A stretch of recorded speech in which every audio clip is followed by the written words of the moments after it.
ఆయన ఆలోచన విభిన్నం, ఆచరణ కూడా వైవిధ్యమే. బాల్యంలోనే సంపద వైపు తొలి అడుగులేసిన, కౌమారంలోనే వ్యాపారాలపై దృష్టి నిలిపిన, యవ్వనంలో మదుపు మార్గంలో దూసుకుపోయిన ఆయనకే చెల్లింది. పెట్టుబడి మాంత్రికుడిగా జేజేలందుకుంటూ షేర్ మార్కెట్లో సరికొత్త అధ్యాయాలను లిఖిస్తూ మున్ముందుకు దూసుకుపోతోన్న ఆ అద్భుత సాహసం ఆయనకే దాసోహమంది. సంపదనంతా అరక్షణంలో దానం చేసిన విలక్షణత ఆయనది. సంపన్నులకు కొంగొత్త దారిని చూపించిన ఘనత ఆయనది. ఆ అపర కుబేరుడు, ఆ విశిష్ట వితరణశీలి వారెన్ ఎడ్వర్డ్ బఫెట్.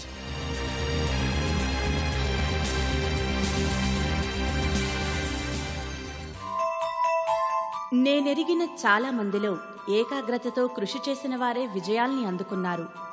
ఏకాగ్రత అంటే తాము సాధించాలని అనుకున్న ముఖ్యమైన అంశంపై దృష్టి పెట్టి కృషి చేయటం.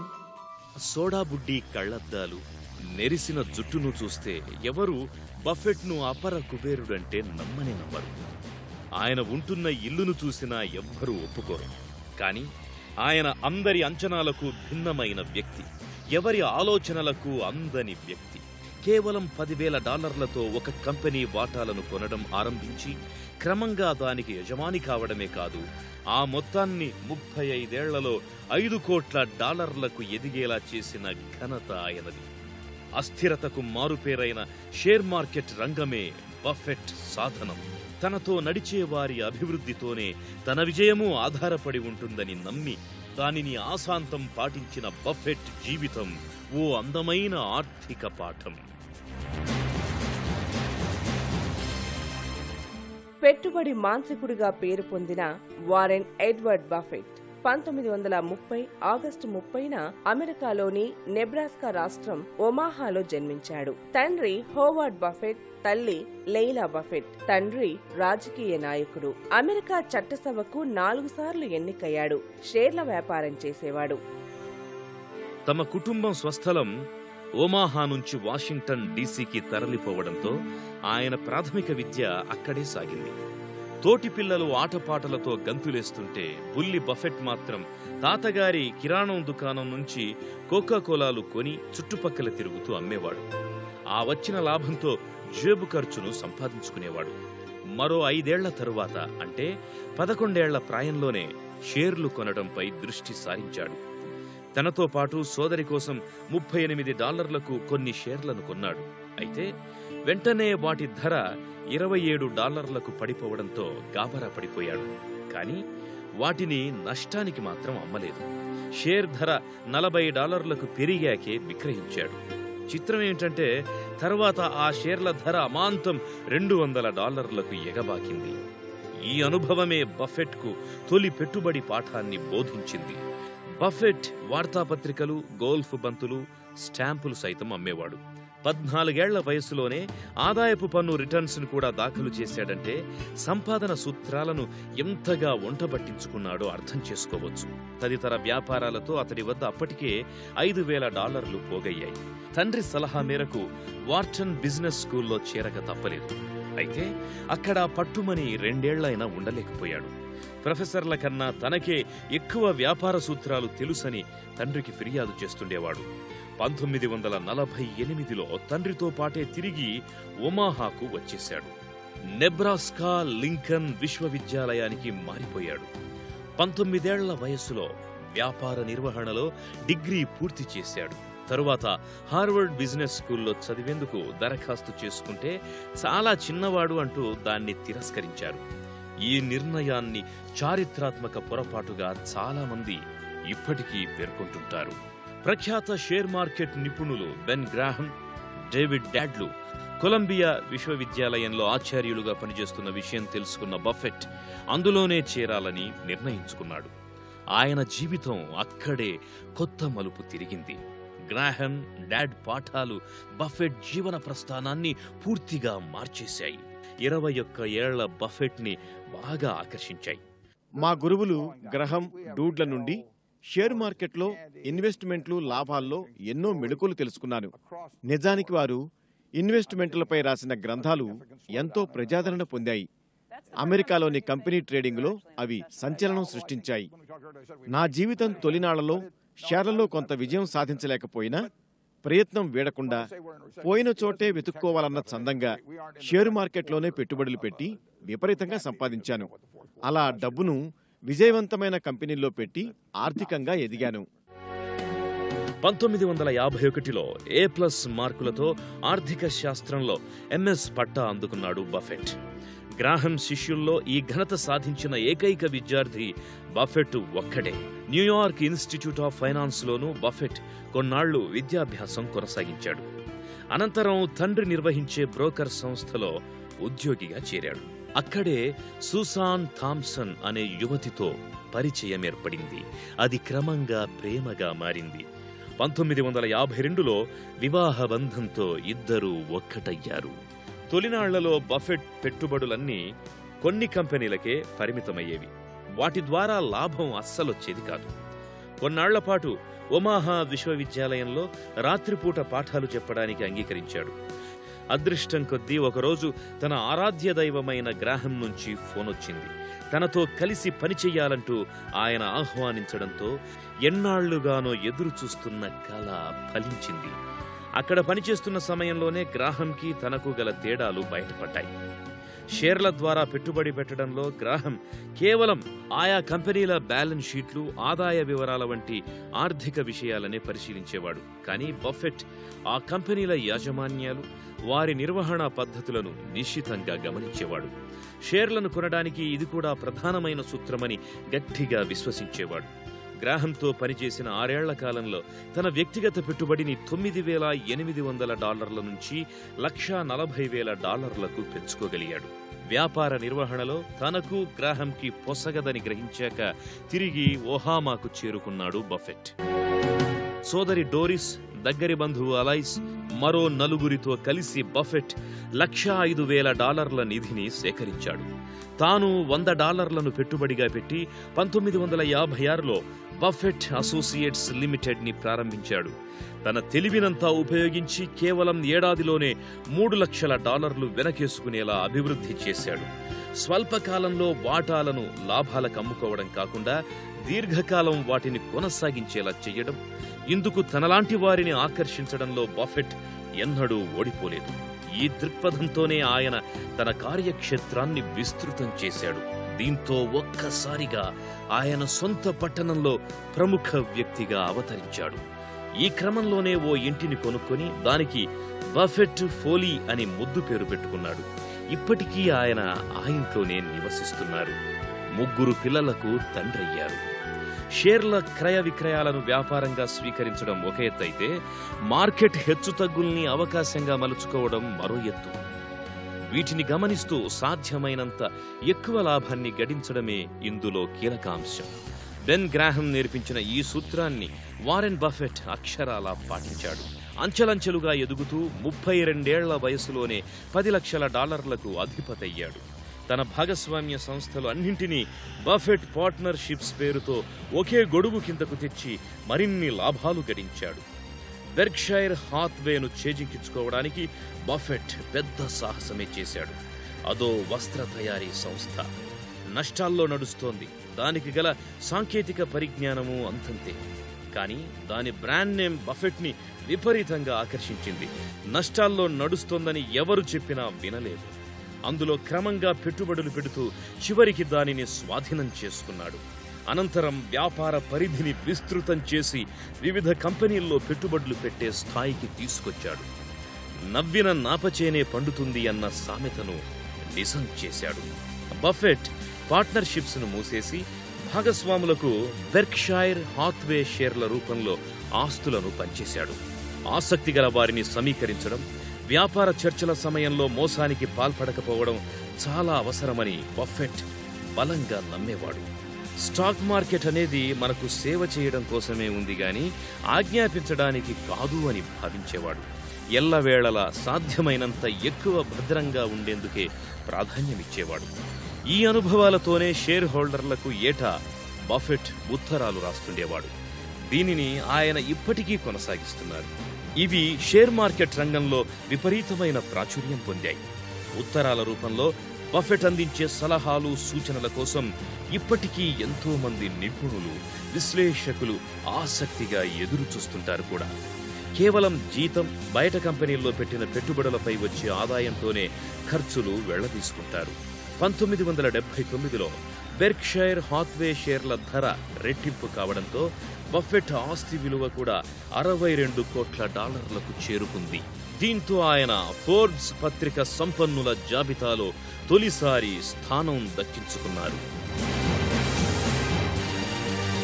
నీవు అర్థం చేసుకోలేని వ్యాపారంలో ఎప్పుడూ పెట్టుబడి పెట్టకు. షేర్ మార్కెట్లోని మా పెట్టుబడులు ఎన్నో ఆర్థిక లాభాలను గడించాయి. మేము కొన్న కంపెనీ షేర్లు అదృష్టవశాత్తు ఆకాశానికి ఎగిశాయి. దీని వెనుక మా షేర్ బిజినెస్ అనుభవం ఎంతో ఉంది. అందువలనే ఒక స్థాయి దాటిన అనంతరం బఫెట్ వెనుదిరిగి చూసింది లేదు. కంపెనీల షేర్ విలువలు హెచ్చుతగ్గులను ఆ కంపెనీలు చేస్తున్న వ్యాపారాల నిజాయితీని బట్టి బేరీజు వేసుకునేవాళ్లం. కంపెనీల మ్యానుఫ్యాక్చరింగ్, మార్కెటింగ్, సేలబిలిటీని 1కి 10 సార్లు అంచనా వేసుకునేవాళ్లం. మా సంస్థ ఉద్యోగులు ఎంతో ప్రవీణులు. అందువలనే మా షేర్ల విలువలు గణనీయంగా పెరిగాయి. ఒక దశలో వారెన్ బఫెట్ ఎక్కడ పెట్టుబడి పెట్టినా విస్తృత స్థాయిలో అనేక మంది ప్రజలు ఆ కంపెనీ షేర్లనే కొనేవారు. Washington Post company, America broadcasting కార్పొరేషన్లోనూ బఫెట్ పెట్టుబడులు పెట్టారు. 1988లో దాని షేర్లు విపరీతంగా కొనడం ఆరంభించారు. $100 కోట్ల పెట్టుబడితో 7% వాటాను దక్కించుకున్నారు. బెర్క్షైర్ చరిత్రలో ఇదే అతి పెద్ద పెట్టుబడి. ఆ షేర్లను ఇప్పటికీ కొనసాగిస్తూనే ఉండడం విశేషం. 60 ఏళ్ల వయసులో బఫెట్ బిలియనీర్గా అవతరించాడు. అనంతరం పలు కంపెనీల్లో పెట్టుబడి పెడుతూ జైత్రయాత్ర కొనసాగించాడు. 2002 $1,000 కోట్ల ఆస్తికి యజమాని అయ్యాడు వారెన్ బఫెట్. 2008లో ప్రపంచంలోనే అత్యంత సంపన్నుడిగా చరిత్రకెక్కాడు. అప్పటి వరకు 13 సంవత్సరాలుగా అత్యంత సంపన్నుల జాబితా తొలి స్థానంలో కొనసాగిన బిల్ గేట్స్ని అధిగమించి మరీ దీనిని దక్కించుకున్నాడు. ప్రస్తుతం ప్రపంచ సంపన్నుల శ్రేణిలో 4వ స్థానంలో ఉన్న బఫెట్ ఆస్తి విలువ $8,100 కోట్ల పైమాటే. బెర్క్షైర్ హథావే సీఈఓ, చైర్మన్గా $1,00,000 వేతనాన్ని అందుకుంటున్నారు. తన భాగస్వామ్య కంపెనీల సీఈఓలతో సమావేశాలు నిర్వహించడం బఫెట్కు తెలియదు. వారికి ఆయన 2 నిబంధనలు తప్పకుండా పాటించాలని మాత్రమే సూచిస్తాడు. మొదటిది, ఎన్నడూ వాటాదారులు డబ్బు నష్టపోకుండా చూడడం. రెండోది, మొదటి నిబంధనను మరచిపోకపోవడం. యువతరానికి బఫెట్ ఇచ్చిన సూచనలన్నీ భవిష్యత్తులో ఉపయోగపడేవే. డబ్బు మనిషిని సృష్టించలేదు, మనిషే డబ్బుని సృష్టించాడు అన్నది మరువరానిదని బోధిస్తాడు. 1977లో భార్య సూజాన్ విడిగా ఉండాలని నిర్ణయించుకోవడం బఫెట్ జీవితంలో కలకలం రేపింది. దీని నుంచి తేరుకోవడానికి బఫెట్కి చాలా ఏళ్లే పట్టింది. గాయనిగా స్థిరపడడానికి ఆమె శాన్ ఫ్రాన్సిస్కోకి వెళ్లినప్పటికీ 2004లో సూసాన్ కన్నుమూసేంత వరకు దంపతులుగానే కొనసాగారు. ఈ భౌతిక ప్రపంచంలో నేను గాఢంగా కోరుకుంటున్నదేమీ లేదు. నేను, నా భార్య చనిపోయిన తరువాత నా సంపదంతా సమాజానికే దక్కుతుంది. నా భార్య మరణం నన్నెంతో కలచివేసింది. సమాజ సేవలో తాను నన్ను ముందుండి నడిపించేది. సమాజ అభివృద్ధికి నేనేం చేసినా నన్ను సమర్థించేది. నా పిల్లల కోసం వారు నివసించడానికి అవసరమయ్యే డబ్బు మాత్రమే ఇచ్చి మిగతా అంతా ఈ సమాజం కోసం ఇవ్వడం ఎంతో ఆనందంగా ఉంది. ఆ దేవుడు దీవెన వల్లనే నేనీరోజు ఈ స్థాయిలో ఉన్నాను. ఎప్పటికీ ఏ హంగు ఆర్భాటం లేకుండా సాధారణ జీవితాన్ని కొనసాగిస్తున్నాను. అయినా నేను డబ్బు సంపాదిస్తూనే ఉంటాను. ఇదంతా పరోపకారానికే. యువత సమయం వృధా చేయకుండా డబ్బు సంపాదించడం ఎలాగో తెలుసుకోవాలి. సంపాదించిన దాంట్లో కొంత సమాజ సేవకు ఉపయోగించాలి. అప్పుడు మాత్రమే దారిద్ర్యాన్ని రూపుమాపగలం. 2006 చాలా ఏళ్లుగా స్నేహితురాలుగా ఉన్న ఆస్ట్రిడ్ మెంగ్స్ని బఫెట్ 60 ఏళ్ల వయసులో వివాహం చేసుకున్నాడు. నిరాడంబరతకు ప్రాధాన్యమిచ్చే బఫెట్ యువత కూడా సాధ్యమైనంత మేరకు ఆడంబరాలకు దూరంగా ఉండాలని సూచిస్తాడు. 53 ఏళ్ల క్రితం కొన్న ఇల్లే ఇప్పటికీ ఆయన నివాసం. దానికి ప్రహరీగాని కంచెగాని లేకపోవడం విశేషం. అంగరక్షకులు లేకుండానే సామాన్యుడిలానే బయట తిరుగుతాడు. పెద్ద విమానాల కంపెనీకి యజమానైనప్పటికీ ఎన్నడూ సొంత అవసరాలకు విమానాన్ని ఉపయోగించలేదు. తన కారుని తానే స్వయంగా నడుపుకుంటూ వెళ్తాడు. బఫెట్ దక్షతకు ఎన్నో గుర్తింపులు, పురస్కారాలు లభించాయి. కార్సన్ గ్రూప్ 1999లో చేసిన సర్వేలో 20వ శతాబ్దంలోనే అత్యంత సమర్థుడైన మనీ మేనేజర్గా ఎంపికయ్యారు. టైమ్స్ పత్రిక 2007లో బఫెట్ను ప్రపంచంలో అత్యంత ప్రభావశీలుర జాబితాలో చేర్చి సముచిత స్థానాన్ని కల్పించింది. 2008లో ఫోర్బ్స్ పత్రిక ప్రపంచంలో అత్యంత ధనవంతునిగా ప్రకటించింది. అప్పటి ఆయన ఆస్తి విలువ $6,200 కోట్ల. 2011 అధ్యక్షుడు బరాక్ ఒబామా చేతుల మీదుగా అమెరికాలో అత్యున్నత పౌర పురస్కారమైన ప్రెసిడెన్షియల్ మెడల్ ఆఫ్ ఫ్రీడమ్ అవార్డును అందుకున్నారు. 2011లో అత్యంత ప్రభావశీలుడైన మేధావిగా బిల్ గేట్స్ సరసన చేరి అరుదైన గౌరవాన్ని పొందాడు. The assess of Warren Buffett తో సహా ఆయన అనేక పుస్తకాలు కూడా రచించారు. సేవా దృక్పథాన్ని బఫెట్ మరచిపోలేదు. సమయం వచ్చినప్పుడల్లా తన మనసులోని మాటను బయట పెడుతుండేవాడు. వారసత్వంగా దక్కే ఆస్తిపై తనకెలాంటి నమ్మకం లేదని చెప్పేవారు. నా పిల్లలు ఏ పనైనా చేయటానికి సరిపడినంత వరకు మాత్రమే వారికి ఆస్తినిస్తాను. ఏమీ చేయకపోయినా బ్రతికేస్తారన్నంత భారీ మొత్తాన్ని అసలే ఇవ్వను. తన ఆలోచనలకు అనుగుణంగా బఫెట్ ఫౌండేషన్ను ఏర్పాటు చేసి ఆస్తిలో అధిక భాగం దీనికే చెందుతుందని ప్రకటించాడు. ఇదంతా ఒక ఎత్తైతే 2006లో ప్రకటించిన భూరి విరాళం మరో ఎత్తు. తన ఆస్తిలో 99% అంటే దాదాపు $4,400 కోట్ల మొత్తాన్ని స్వచ్ఛంద సంస్థలకిచ్చేలా ఓ పథకాన్ని ప్రకటించారు బఫెట్. ఇందులో 83% అంటే $3,070 కోట్ల bill and Melinda gates foundation కు కేటాయించారు. ప్రకటించిన మొత్తంలో ఏటా 5% ఆ ఫౌండేషన్ కందేలా ఏర్పాటు చేశారు. I've watched the Gates Foundation for a number of years. చాలా కాలం నుండి గేట్స్ ఫౌండేషన్ సేవా కార్యక్రమాలను గమనిస్తున్నారు. వారు సమాజానికి చేస్తున్న సేవ నన్ను ఆశ్చర్యానికి గురిచేసింది. వెంటనే గేట్స్ సేవా కార్యక్రమాలకు తోడ్పాటును అందించాలనే ఆలోచన వచ్చింది. మా బఫెట్ ఫౌండేషన్ నుండి విరాళాలు అందించాం. సమాజంలోని నిస్సహాయులకు ప్రతి ఒక్కరూ తమ తోడ్పాటును అందించాలి. పారిశ్రామికవేత్తలు, ధనవంతులు ఇటువంటి కార్యక్రమాలకు సహాయం చేయాలి. గేట్స్ ఫౌండేషన్ కార్యక్రమ సేవలు అద్భుతమైనవి. ఎన్నో వేల మంది అందులో ఆశ్రయం పొందుతున్నారు, విద్యను అభ్యసిస్తున్నారు, తమ కాళ్లపై తాము నిలబడుతున్నారు. గర్ల్స్ ఇంక్ అనే సంస్థ కోసం తన లింకన్ టౌన్ కారును ఆన్లైన్లో వేలానికి పెట్టారు. తనతో కలిసి విందు ఆరగించే అవకాశాన్ని కల్పించేందుకు వేలాన్ని నిర్వహిస్తూ ఆ మొత్తాన్ని స్వచ్ఛంద సంస్థలకు అందజేస్తున్నారు. తనొక్కడే కాదు, ఇతర సంపన్నులను సేవా కార్యక్రమాల్లో పాల్గొనేలా చెయ్యాలని సంకల్పించాడు. బిల్ గేట్స్తో కలిసి ద గివింగ్ ప్లెడ్జ్ అనే కార్యక్రమానికి శ్రీకారం చుట్టాడు. తమ సంపదలో 50% ఇచ్చేందుకు సుముఖంగా ఉన్న కుబేరులందరినీ ఇందులోకి ఆహ్వానించాడు. ప్రపంచాన్ని పట్టి పీడిస్తోన్న పేదరికంపై పోరాడాలనే సమాన తపన ఇద్దరినీ ఒక్కగాటన కట్టిపడేసింది.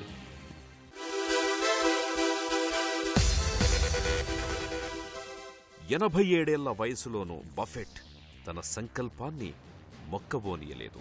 2011లో భారత పర్యటనలో పారిశ్రామికవేత్తలను, వ్యాపారులను తన వితరణ కార్యక్రమంలో భాగస్వాములు కావాలని ఆహ్వానించాడు.